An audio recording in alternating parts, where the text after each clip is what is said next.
dawladda waxaan leenahay ama saaxada siyaasadda soo kooba ama lama shiri kala dhaha ama kala dhaha muxuu yiri hasha muxuu ahay dabada go'aanay goojinaysaa gooji ama ha goojinina geela guga dhalaayo waxaan rabaa dawladda ama wadadan caburinaade ama xaggan ka dhacaade ama intaan yeelaade 2021 doorasho lagaaga fadhiyaa war cad ma yahay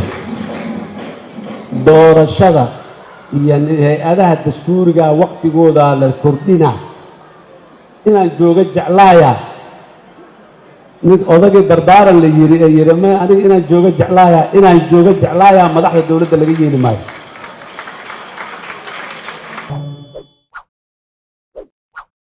waxyaabaha muxarramaadka ah oo dhinacooda in la fiiriyo aanay ahayn waxaa ka mid ah mandate-kii ay dawladda shacabka Soomaaliyeed dawladda siiyeen haddii uu dhammaaday meelahan luuqyada ahaan wax ka daydaya xaraan waay wax extension la yiraa oo dalkan ka dhacaya ma jiro madaxweyne Maxamed Cabdullaahi Farmaajo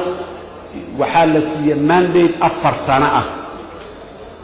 mandate-kiisa 4 sano ahay 7 February 2021 ku eg yahay madaxweynuhu waqtiyaad haysataa weli fursadaad haysataa weli qadiyadda doorashada ee 2020 oo soo muuqda muxuu ahaayay meeshay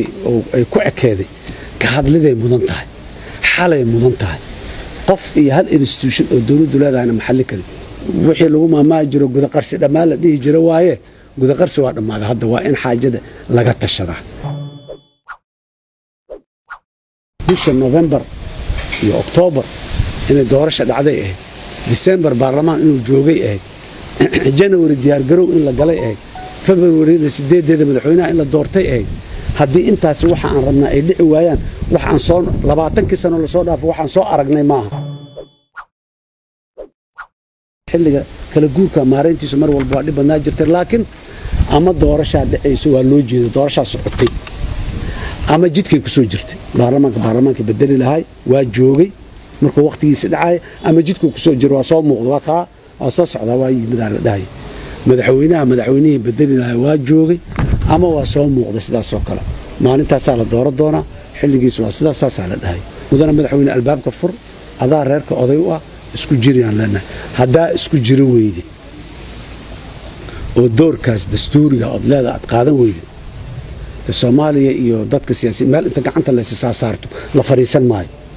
shaqa la qabana waa la orda wadadii saxdeed hal aad laakiin la fadhi maayo dadku fadhi maayaan 4 sano sii dhamaanayso oo xilligii maalin inta dadka soo istaagay madaxweynuhu doorasho way dhacaysaa waqtigaas ay dhacaysaa doorasho noocaas suurtagal oo qaban karna sidaas ay u dhacaysaa saasa loo maamulaya qawaaniinteeda waa sidaas kaasa lagu dhaqmaa maalin inta ummadda soo istaagna madaxweynuhuna waa qofka ummadda Soomaaliyeed caleema saaratay oo la doortay madaxweynaha waa ugu celinaynaa mandate-kaada inta ka dhiman xor madaxweynaha tahay laakiin maalintu mandate-ka dhamaado haddaad si fiican oo leegsigaaga qurxoon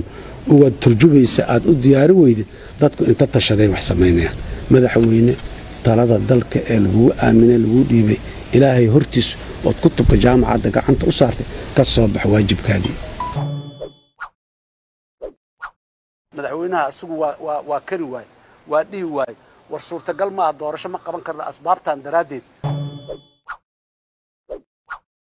hadal jeedinta guddiga waxaa laga dheehan karaa muddo kordhin riman muddo kordhimo kale ma aha midda hadda ay sheegeen oo 9 bilood oo saana iyo sanad iyo maxaan ku yiraahdaa barsaana iyo ma aha waxaa laga sii dheehan karaa muddo kordhino kale ayaa ay dabada ku wadataa muddo kordhintaas koobaad ee shalay guddigu ay hadal jeedintooda ku soo bandhigeen dalkan in dictatoriyad ay ku soo noqoto hal nin oo ka taliyo dadka kalena maxaan ku idhahdaa firiista istaaga la yiraahdo waa ka soo dhamaatay taariikhdaas taariikh dib loogu laabanaya ma aha doorashada dawladda federaalka ee dalkeena ka talisa maanta 4 sano oo fursad ay haysay inay ka shaqeyso way habooneed inay ka shaqeyso haddii sabab ay ka shaqeyn weyday oo annagu hadda maanaan fahmin noomana sheegin dawladda duruufaha ku kalifay duruuf ay ku kalifeen in doorashadii ay ka shaqeyn weydo la qaban waayo annaan la qaban karin waqtigeedii sida guddiga muxuu ahay madax bannaan uu noo sheegay halka dariiqo kale u furan waxa waaye saan wax yeelnaa dadka inay tiraa muddo 3 sano ka badan guddiga waxay noo sheegayeen inay doorasho diyaar ka tahay dhankooda annaga diyaar ay naga tahay doorashada annaga farsamo yaqaanaan nahay siyaasiyiin ma ihin doorashadii waa naga diyaar hase yeeshee hadal jeedintii guddiga waxaa ka soo baxday inay ummadda Soomaaliyeed u hoosaasiyeen oo waqti xeero iyo faldaan kala dhaceen ay ummadda u soo bandhigeen inay ruux dheeraysi u sameynayaan hoggaan muddo 4 sano ah wax ka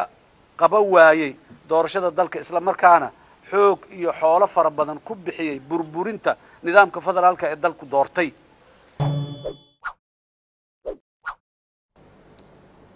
dawladda federaalka ee Soomaaliya hoggaankeeda maanta jooga